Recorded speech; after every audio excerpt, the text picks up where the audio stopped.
이제 하나님 말씀 보시겠습니다. 요한계시록 3장 원래 14절부터 22절 말씀인데 오늘 말씀의 중심되는 말씀을 그것만 읽도록 하겠습니다. 17절로 19절 말씀입니다.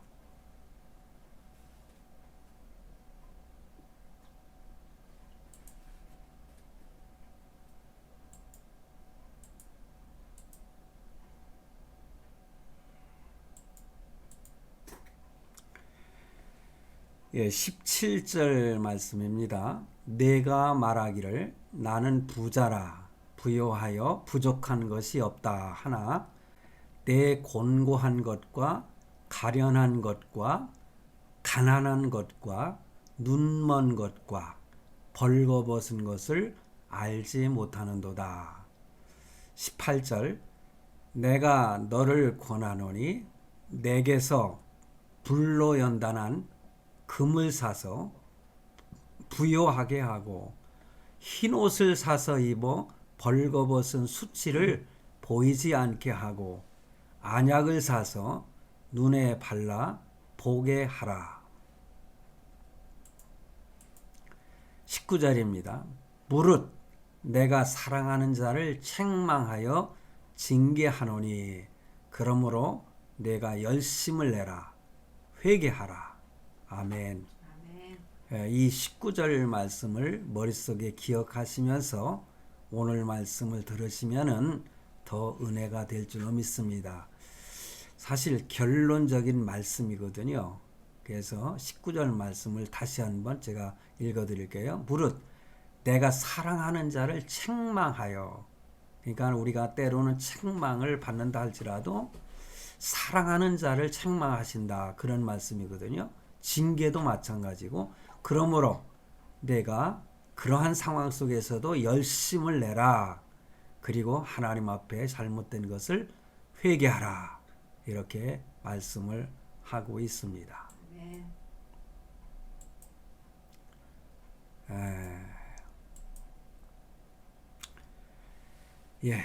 오늘 말씀을 중심해서 제목을 스스로 속고 사는 자, 스스로 속고 사는 사람을 이렇게 생각해 보는 시간을 갖도록 하겠습니다. 자기 자신을 속이고 있는 줄을 모르면서 그렇게 사는 그러한 사람들을 오늘 본문 속에서 발견하게 되는데, 그래서 오늘 본문 말씀을 중심으로 요한계시록 강해 31번째 시간인데, 그 아시아 7교회의 마지막 교회인 라오디게아 교회의 2번째 시간을 말씀을 드리도록 하겠습니다. 자, 여러분, 지난 한 주간의 삶을 여러분 어떻게 생각하고 지내셨습니까?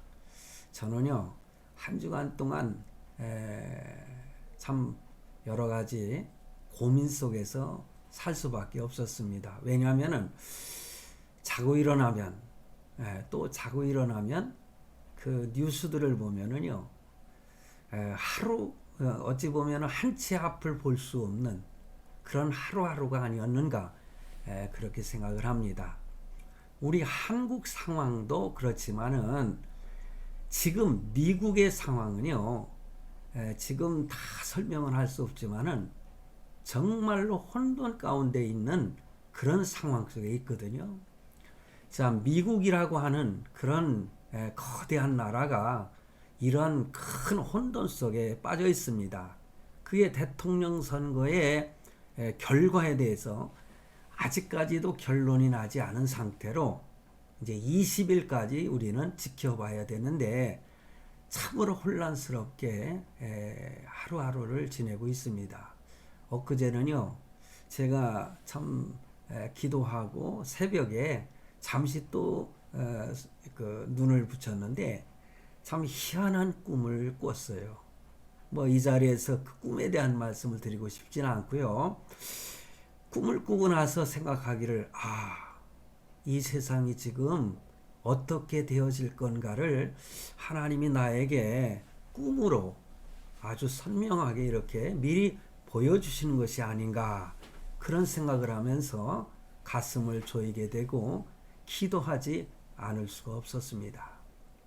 그러나 저는 말씀을 준비하면서 그래 세상이 어떻게 돌아가는지 우리가 잠시 잠깐도 한치 앞도 우리가 판단할 수 없지만은 그러나 하나님의 말씀을 깊이 묵상하고 그리고 하나님 앞에 그 말씀의 의미를 위하여 기도할 때에 하나님께서는 우리에게 지혜를 주시고 하루하루를 그래도 보람 있고 행복하게 살아갈 수 있지 않은가 그런 결론을 내리면서 오늘 말씀을 준비하고 전하게 됩니다. 자, 여러분 오늘 성경 말씀 요한계시록이죠. 제가 요즘 요한계시록을 묵상하고 설교하다 보니까는 세상 돌아가는 것이 새롭게 느껴지고 그러는 것 같아요. 그래서 한번 말씀에 집중해보자. 뭐 그런 생각을 하게 됩니다. 지난 시간에도 말씀을 드렸듯이 이 라오디게아 교회는요, 아주 미지근한 그런 교회였지 않습니까? 이게 하나님께서 그래서 참 뭐라고 할까요? 책망하시고 한편으로는 권면도 하시는 그런 말씀을 우리가 이 말씀을 통해서 깨닫게 됩니다. 그런데 우리가 일곱 교회를 생각하면서요, 각 교회들의 특징이 있었잖아요. 그리고 칭찬받은 교회, 그리고 또 책망을 받은 교회. 그런데 가만히 생각해 보니까는 책망을 받든 칭찬을 받든 어찌 보면은요, 하나님이 크게 그 칭찬이나 책망에 대해서 큰 간격을 두지 않는 것 같은 그런 생각을 하게 됐습니다. 왜 그런지 아십니까? 잘못하고 있는 자식이라 할지라도요, 그를 사랑하는 마음이 깊기 때문에 책망도 하시는 거거든요. 그러면 책망을 받을 때에 아이고 잘못했습니다 하고 스스로 빨리 뉘우치면 그것보다 더 좋은 것이 어디 있겠습니까? 너무 칭찬만 받다 보면은 자기가 나는 칭찬만 받아야만 돼 하는 그러한 생각에 빠져서 어떤 어려움을 겪을 때에 더 깊이 빠져드는 그런 경우가 있다는 사실을 한번 여러분 생각해 보셨습니까? 그 제가 오 삼광빌라라고 하는 그 드라마를 지금도 계속 보고 있는데 거기에 그 딸 하나가 정말 모범적인 그런 삶을 사는 딸이잖아요. 그런데 그 텔레비전에 그 날씨를 이렇게 하는 그런 보도하는 그런 일을 하는 아나운서였나 봐요. 한번 실수를 하니까는 거기에 깊이 빠져서 고민하는 그런 내용을 보면서 그래 모범적인 범생으로만 사는 것이 뭐 크게 그건 좋은 거지만은 그것만이 최상의 것은 아니로구나 뭐 그런 생각을 하게 됐습니다. 우리 인간은 완전할 수가 없잖아요. 그렇기 때문에 실수도 하고 넘어지기도 하고 그렇지 않습니까? 그래요. 늘 칭찬만 받는 그러한 사람이 되면 좋겠지만은 때로는 넘어질 때가 누구나 다 있는 것 아니겠습니까? 그랬을 때에 어떻게 빨리 그 자리에서 헤어나느냐 하는 그런 내용 그걸 생각하다 보면은 자기가 더 깊이 빠져들어서 헤어나지 못하면 그것보다 더 불행한 게 어디 있겠습니까? 뭐 하나님의 말씀 속에서 더 깊이 묵상하면서 우리가 책망이라든가 아니면 칭찬이라든가 그것을 생각하고 그러나 하나님 앞에 늘 칭찬받는 그러한 성도가 되시기를 간절히 바랍니다. 아멘.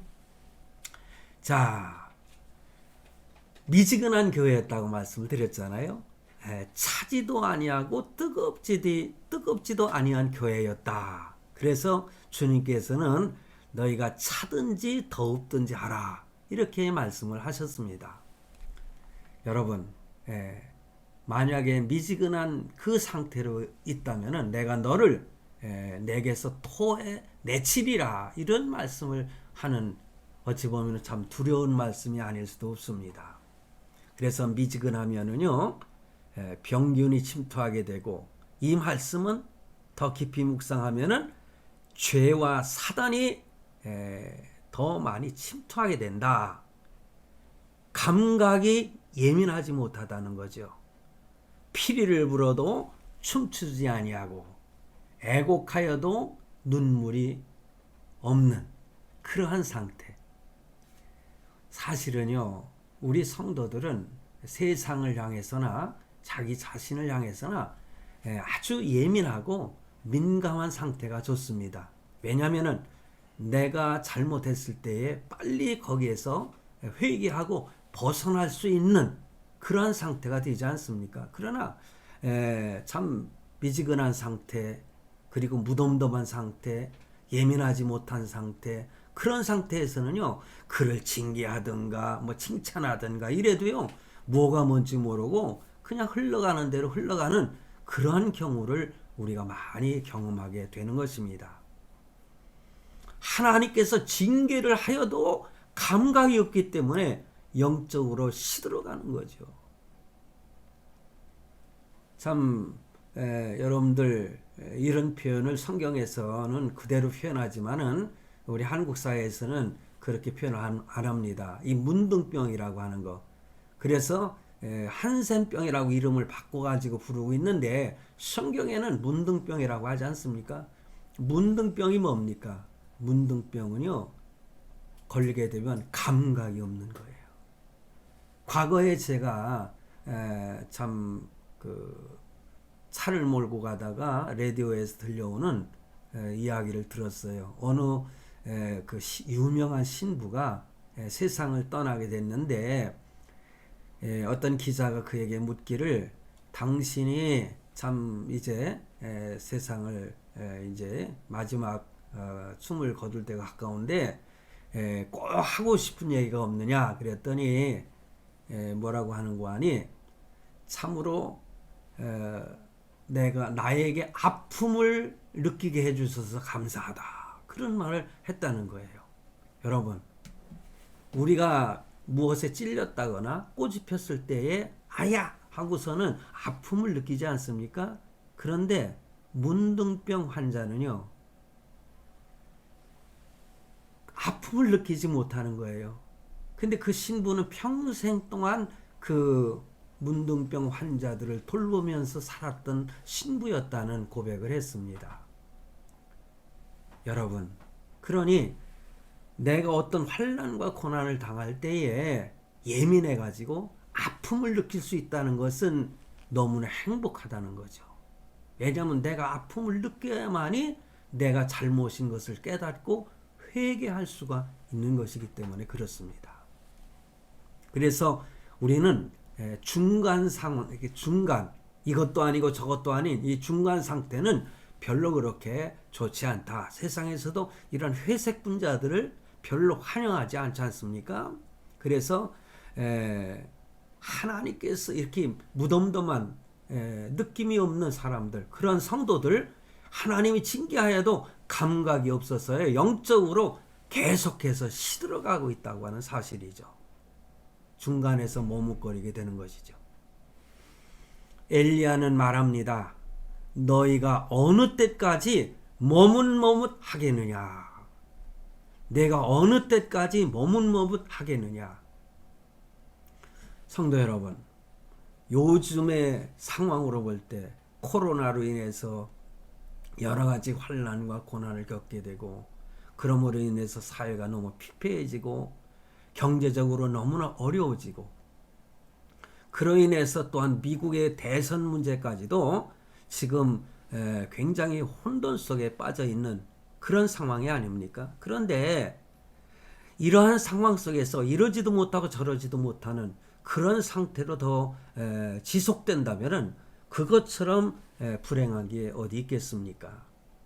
너희가 어느 때까지 머뭇머뭇하겠느냐. 혹시라도 저나 여러분들 스스로 생각할 때에 내가 이렇게 중간 상태에서 뜨거운 열정도 없고 또한 정말 차가운 냉정한 그러한 상황도 아니고 중간에서 머뭇거리는 믿음의 상태가 아닌가. 만약에 이렇게 생각한다면은 이 엘리야가 이스라엘 백성들을 향해서 하는 말, 너희가 어느 때까지 머뭇머뭇하겠느냐, 이렇게 질문을 한다면은 여러분들 어떻게 대답을 하시겠습니까? 우리는요, 미지근한 상태의 신앙에서 벗어나야 되지 않겠습니까? 우리는 할 수만 있으면은요, 뜨거운 용광로가 되어야 되지 않겠습니까? 왜냐? 뜨거운 곳에는요, 사단이가 역사하지 못하는 것입니다. 여러분, 제가 믿든지 말든지 제가 경험했던 한 가지 사실을 한번 여러분들에게 간증해 볼까요?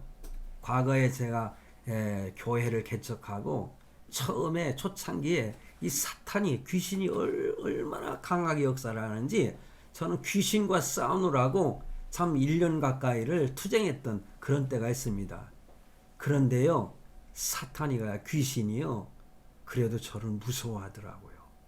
저보고요, 너는 아무리 시험을 해도 넘어지지 않는 아주 참목자라는 거예요, 저보고. 그래서 저는 귀신한테도 한번 칭찬받은 적이 있습니다. 참 우스꽝스럽지만은. 그러면서 저에게 뭐라고 하는지 압니까?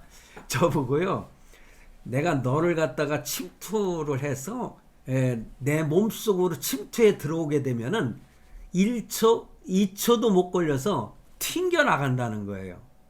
그러면서 너는 정말 뜨거운 열정이 있는 목사라는 거예요. 그러면서 뭐라고 하는 거 아니? 모든 사람들한테 자기네들은 그렇게 침투를 한다는 겁니다. 그래가지고 그를 사로잡고 그가 범죄하게 만들고 그런다는 거예요. 이 귀신의 말입니다. 그러니까 여러분들 믿든지 말든지라고 제가 표현을 했는데 저는 그것이 참 아주 저에게는 큰 경험이 됐거든요. 그래서 제가 그런 생각을 했어요. 과거에 어떤 텔레비전에서 어떤 그 선전하는 CF에서 막 이렇게 춤을 추면서 선전하는 게 있었는데 사람의 이 모습처럼 있잖아요. 이 그 막 빛이 나고 막 그러는 거 있지 않습니까? 그러니까는 이 안에는 뜨거워서 뜨거운 사람한테는 사단이가 공격을 못 한다는 거예요.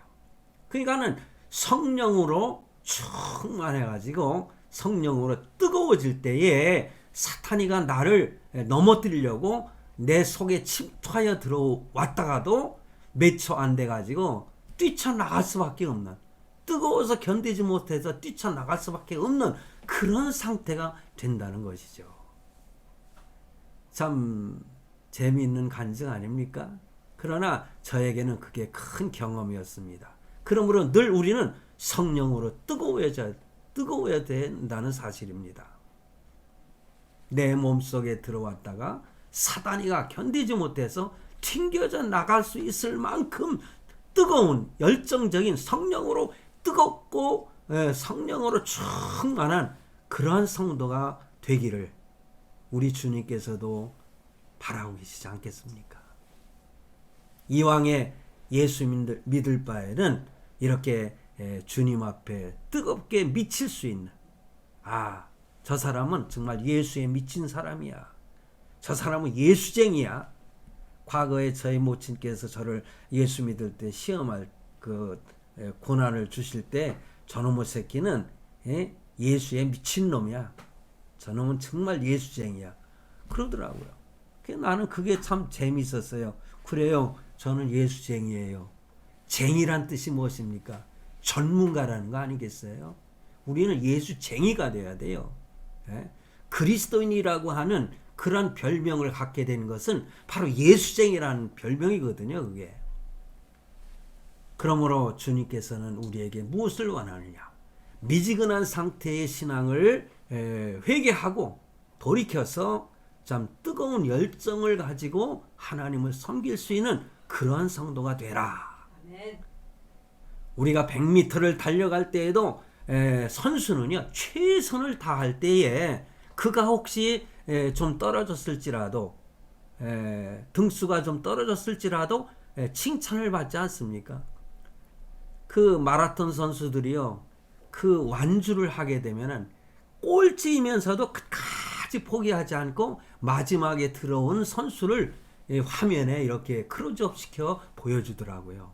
그러면서 많은 사람들이 격려하고 박수를 치더라고요. 그렇습니다. 우리는요 최선을 다하는 것을 우리 주님은 우리에게 원하시는 것이다. 그렇게 믿으시기 바랍니다. 아멘. 하나님은 이렇게 최선을 바라시는 하나님이십니다. 라오디게아 교회는 책망만 받은 교회라 이렇게 말씀을 드렸습니다. 그런데 그것은 바로 영적으로 가난한 교회라고 하는 그런 의미로 책망하신 겁니다. 즉 오늘 17절 말씀에 보면은 나는 부자라 이렇게 스스로 자기가 부자라고 자랑을 합니다. 그런데 그 말씀에 보면은 내용을 잘 보면은 그렇게 자랑을 해도 영적으로 가난하면은 책망을 받을 수밖에 없어요. 외적으로 아무리 잘 살고 부자라 하면 참 자랑스럽겠지만 그러나 내적으로 영적으로 참 가난하면은 책망을 받게 되는 것이죠.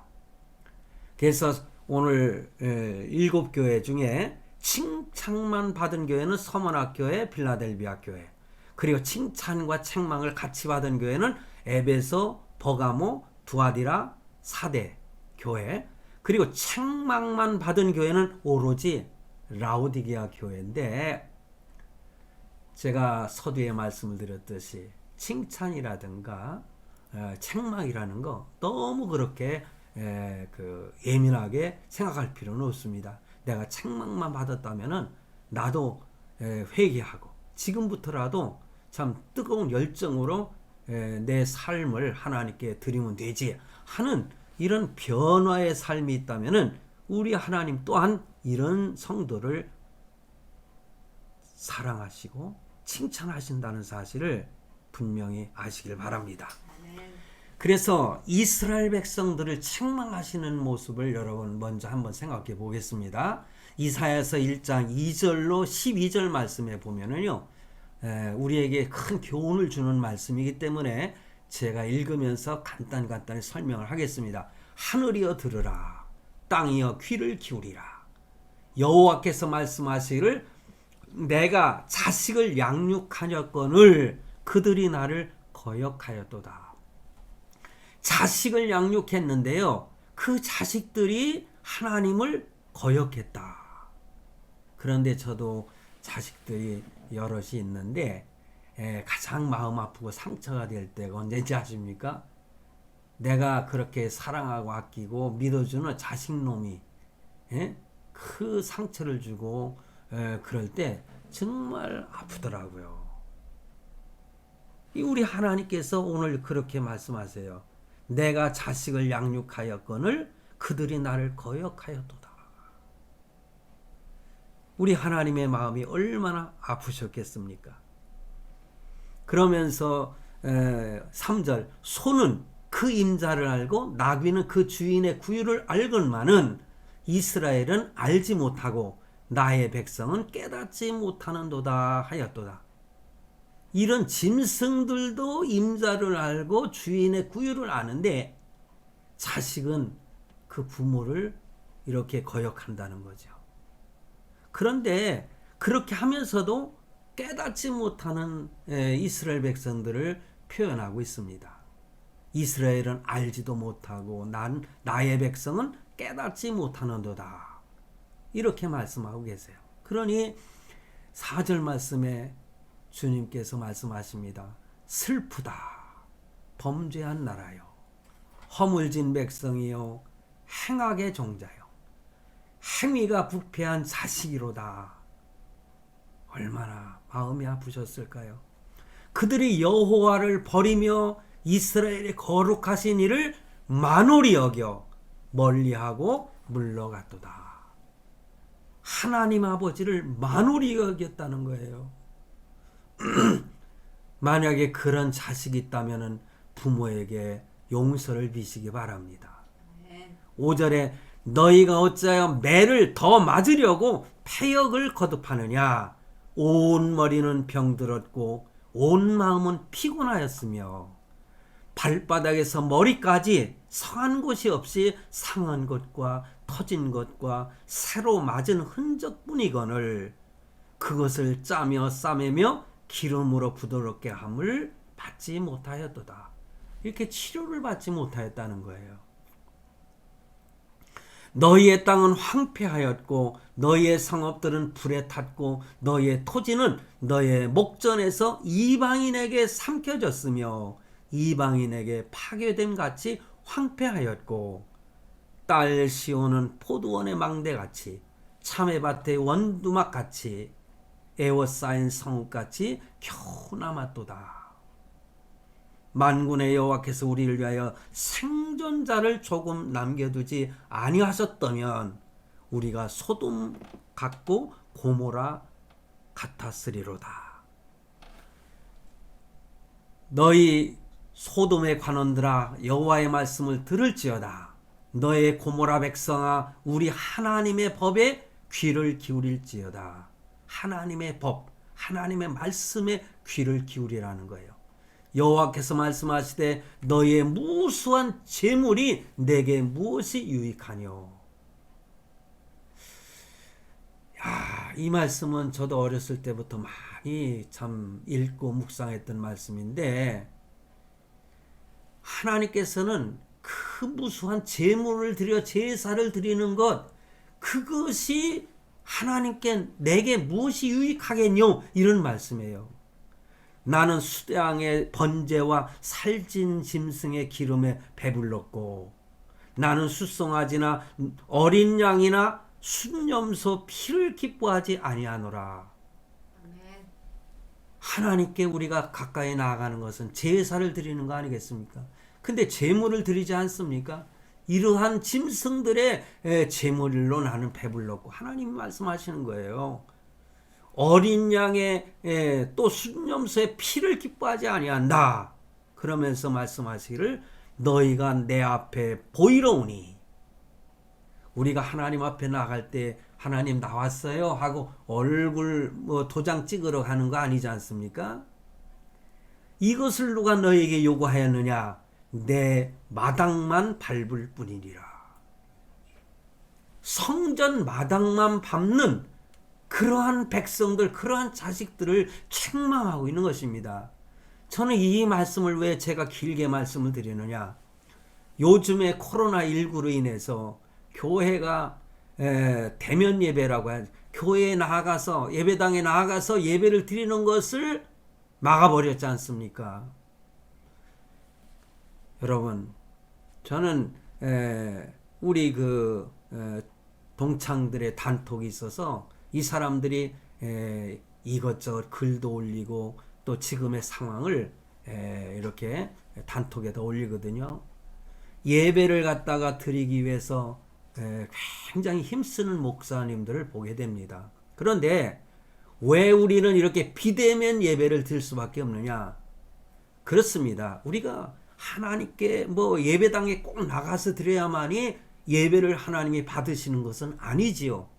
그렇지만은 우리의 습관은 뭡니까?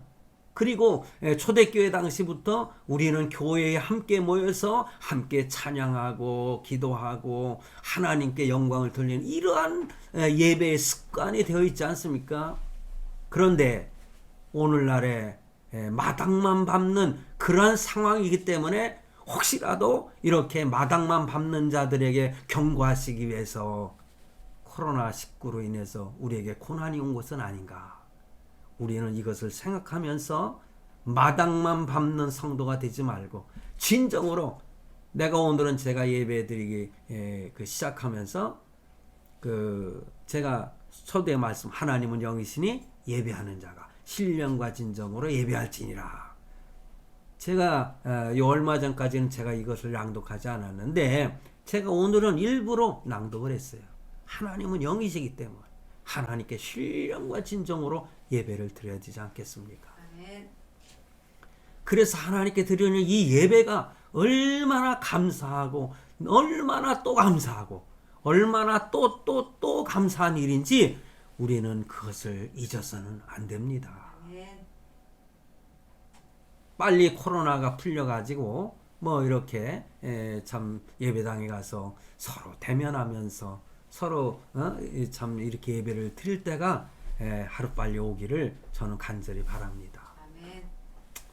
여러분, 그렇기 때문에 오늘 우리는 하나님 앞에 칭찬받는 성도, 그리고 칭찬받는 교회가 되기를 간절히 바랍니다. 아멘. 오늘 제가 중심되는 말씀, 주제라고 할 수 있겠죠. 그 말씀을 간단히 드리고자 합니다. 이 라오디게아 교회는요, 오늘 제목에 제가 말씀을 드렸듯이 스스로 속이는 교회였습니다. 스스로 속는 교회, 스스로 속으면서도 속는 줄을 모르는 그러한 성도. 오늘 말씀을 우리는 한번 깊이 묵상하면서 잘 들으셔야 될 줄을 믿습니다. 그래서 17절 말씀, 내가 말하기를 나는 부자라, 부요하여 부족함이 없다. 그러니까는 세상 물질이 너무나 풍부하기 때문에 이제는 부족한 것이 없다는 거예요. 하나, 내 곤고한 것과 가련한 것과 가난한 것과 눈먼 것과 벌거벗은 것을 알지 못하는도다. 이렇게 말씀하고 있어요. 나는 부자라. 나는 부족한 것이 없다. 그런데 시편 그 다윗은 뭐라고 그랬습니까? 23편에 하나님은 나의 목자시니 내게 부족함이 없다. 내가 부족함이 없으리로다. 그런데 여기에서 말하는 이 라오디게아 교회 성도들은 세상의 물질이 풍요롭기 때문에 제가 처음 말씀을 드린 말씀 중에서 이 도시는 굉장히 부유한 도시라고 했지 않습니까? 그러니 부족하여 부족한 것이 없다. 그런데 하나님은 영적으로 내 곤고한 것과 가련한 것과 가난한 것과 눈먼 것과 벌거벗은 것을 너는 알지 못하고 있구나. 너는 스스로 속고 있구나. 이렇게 말씀을 하고 있는 것입니다. 그러므로 그들은 오만했습니다. 그래서 오만한 교회의 상징이라고 제가 말씀을 드렸지 않습니까? 어쩌면은요, 여러분 잘 들어보세요. 어쩌면은 물질이 풍요한 사람들은 좀 들어야 될 것 같아요. 그래서 물질이 풍요롭기 때문에 교회에다가 많은 헌금을 함으로 자기는 할 일 다 했다. 하나님 앞에 몇 천만 원, 몇억 원을 드리면서 내가 이 정도 하나님께 헌금하고 많이 드리니 나는 뭐 하나님 앞에 부족함이 없다. 혹시라도 나는 영적으로도 나는 부자다. 이렇게 생각하시는 분 없습니까? 천만의 말씀입니다. 하나님은요, 물질로 그 사람을 평가하지 않습니다. 그런데 제가 목회를 해보니까 물질도요, 하나님 앞에 많이 드리는 성도들 보면은 존경스러울 때가 있어요. 왜 그런지 아십니까? 좀 전에 말씀을 드린 것처럼 내가 헌금을 많이 드리니까 내가 영적으로도 뭐 풍요롭고 뭐 이렇게 하나님 앞에 할 거 다 한다. 그렇게 생각하지 아니하고 자기가 많은 것을 드리면서도 참 내가 더 많은 것을 드리지 못하여서 안타까워하고 그런 성도들도 저는 봤거든요. 그런 성도들을 우리 하나님께서 보실 때 얼마나 기뻐하시겠어요. 그러므로 저는 물질에 대한 것도 부정하는 것은 결코 아닙니다. 그러나 그렇게 함으로 인해서 무슨 스스로 자만심에 빠져서 자기가 영적으로 얼마나 빈곤한 사람인지를 깨닫지 못하고 스스로 속는 자가 되지 말라. 저는 그 말씀을 드리고 싶은 겁니다. 그래서 참 영적으로 믿음이 이 많은 성도라고 이렇게 착각을 하는 그런 성도가 되지 않기를 간절히 바랍니다. 그래서 나는 부자라, 부유하여 부족한 것이 없다, 이렇게 착각하는 성도가 없기를 바랍니다. 그래서 영적으로 하나님 보시기에 궁핍하면서도 그들은 만족하다고 했고요. 곤고하며 기진맥진했어도 괜찮다고 자위하고 있는 것이다. 이것을 하나님의 입장에서 하나님 보시기에 영적으로 분별하는 거예요. 가난하면서도 부자라고 했고 소경이면서도 충분히 본다고 했어요. 벌거벗은 수치가 드러났어도 그들은 깨닫지 못한다고 분명히 하나님께서 경고의 말씀으로, 한편으로는 책망의 말씀으로 하고 계시는 것입니다. 그러므로 외적인 이런 물질적인 그런 풍족 속에서 너무 뽐내거나 자랑하지 말라는 겁니다. 겸손해야 되는 것입니다. 그들은 진취성이 없고 창조성이 없습니다. 그냥 앉은뱅이가 되어 있는 것이죠. 이런 사람들, 앉은뱅이에게 누굽니까? 베드로가 나는 가진 것이 없는데 내게 있는 것으로 내게 주니 일어나 걸어라 하면서 그의 손을 확 들어 올릴 때에 앉은뱅이가 일어나서 걷기도 하고 뛰기도 하며 성전으로 들어가서 막 참 하나님을 찬양하는 그런 내용이 나오지 않습니까? 지금 앉은뱅이라고 해서 염려할 거 없다는 거죠. 예수의 이름으로 일어나시기를 바랍니다. 그래서 제가 해결 방법을 몇 가지 말씀을 드립니다. 오늘 말씀 중심에서 해결 방법을 찾는 거예요. 18절에 내가 너를 권하노니 내게서 불로 연단한 금을 사서 부유하게 하고 흰옷을 사서 입어 벌거벗은 수치를 보이지 않게 하고 안약을 사서 눈에 발라 보게 하라. 할렐루야. 아멘. 이게 해결 방법입니다. 금을 사면 됩니다. 그리고 흰옷을 사 입으면 되는 거예요. 뿐만 아니라 안약을 사서 바르면 됩니다. 여러분, 금을 사라고 그랬죠? 베드로전서 1장에 보면은 너의 믿음의 확실함은 불로 연단하여도 7절인가요? 없어질 금보다 더 귀하여 예수 그리스도께서 나타나실 때에 칭찬과 영광과 존귀를 얻게 할 것이니라. 믿음의 확실함, 그리고 불로 연단하여도 없어질 금. 불로 연단할 때 때로는 마지막 금, 순금도 사라질 수가 있는 거예요. 그렇지만은 그보다도 더 귀한 예수 그리스도께서 나타나실 때에, 예수 그리스도라고 분명히 말씀하고 있죠. 하나님만 의지하는 믿음을 사라는 거예요. 아멘. 불순물이 없는 연단한 순금 믿음을 말하는 것입니다. 여러분, 불순물이 없는, 그런데 연단이라는 표현을 보면은 고난이지요. 용광로에 들어가야만이 거기에서 연단을 받고 순금이 나오지 않습니까? 때로는 우리가 환난과 고난이 있어도 내 믿음의 연단 과정이라고 생각하고 실망하지 말고 승리하시길 바랍니다. 아멘. 뿐만 아니라 흰 옷을 사 입으면 돼요. 이것은 속죄의 옷을 말하는 겁니다. 우리의 죄를 깨끗이 용서받았을 때에 바로 흰 옷으로 표현을 합니다. 벌거벗은 수치를 가리우라고 말씀하시는 거예요.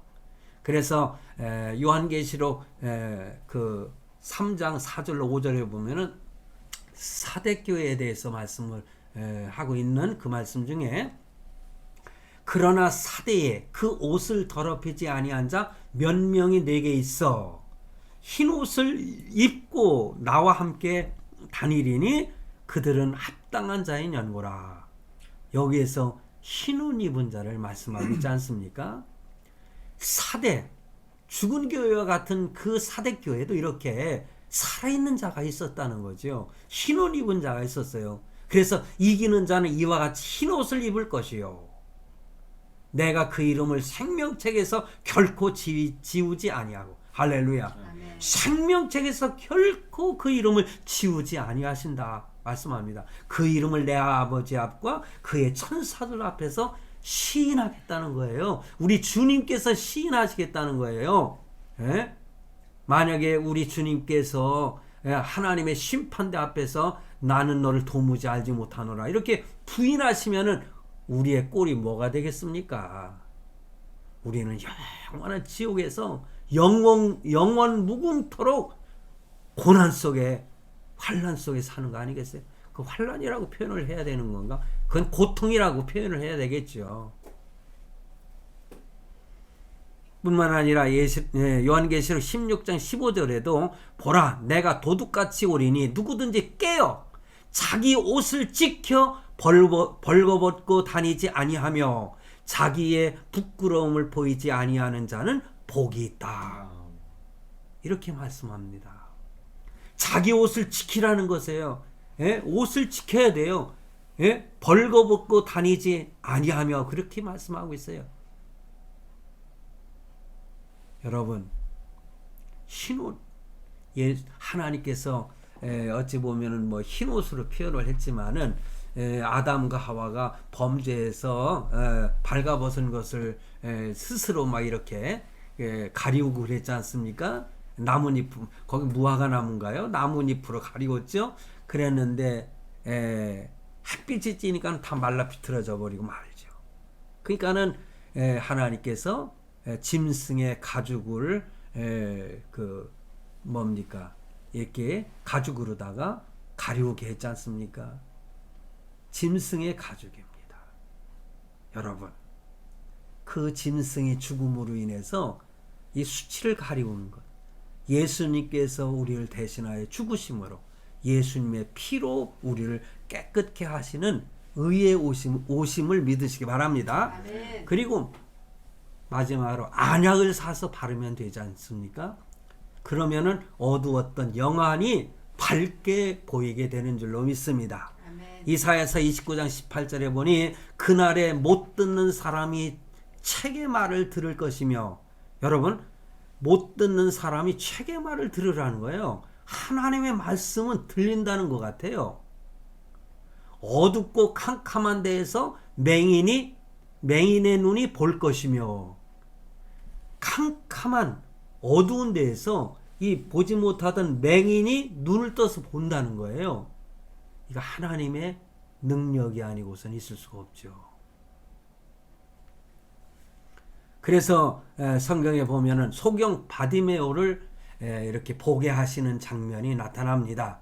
그래서 마가복음 10장 46절에서 52절 그들이 여리고에 이르렀더니 예수께서 제자들과 허다한 무리와 함께 여리고에서 나가실 때에 디메오의 아들 맹인 거지 바디메오가 길가에 앉았다가 이게 맹인이라고 이렇게 표현하지 않습니까? 그래서 그가 소리를 지르면서 다윗의 자손 예수여 나를 불쌍히 여기소서.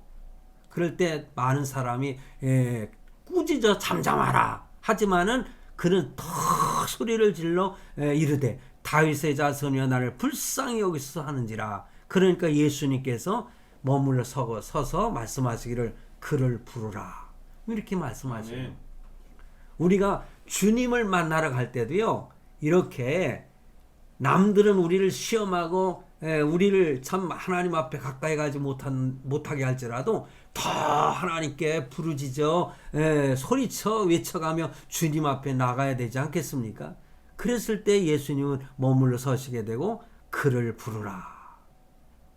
그래서 그에게 맹인이 뭐라고 했냐면 맹인이 겉옷을 내어버리고 뛰어 일어나 예수께 나아가오늘.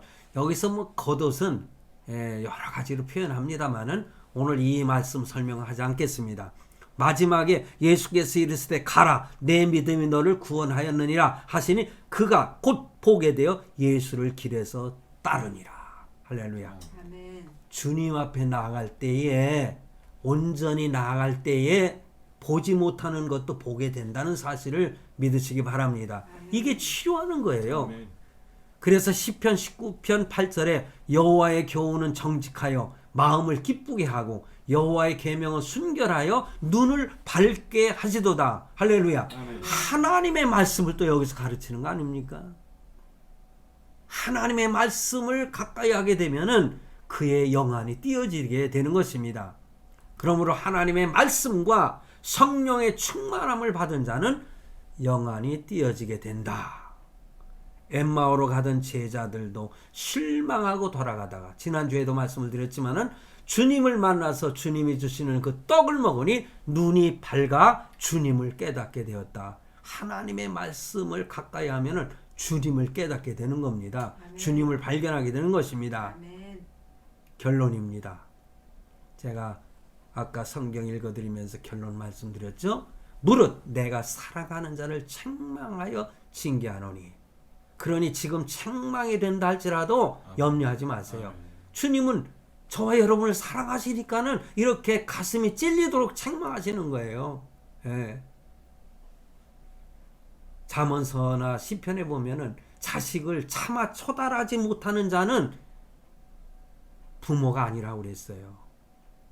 우리 하나님은 이렇게 잘못했을 때에 우리를 책망하고 때로는 채찍처럼 이렇게 우리를 때리시는 겁니다. 그렇지만은 내가 사랑하는 자를 책망한다, 징계한다 말씀하고 있지 않습니까? 그러므로 내가 열심을 내라. 그리고 회개하라. 미지근한 데에서 일어나서 열심을 내서 하나님께 주여 내가 지금까지는 미지근한 상태에 있었으니 용서해 주시옵소서. 열심을 내시고 하나님께 회개하신다면은 아멘. 하나님이 날마다 칭찬해 주실 줄로 믿습니다. 아멘.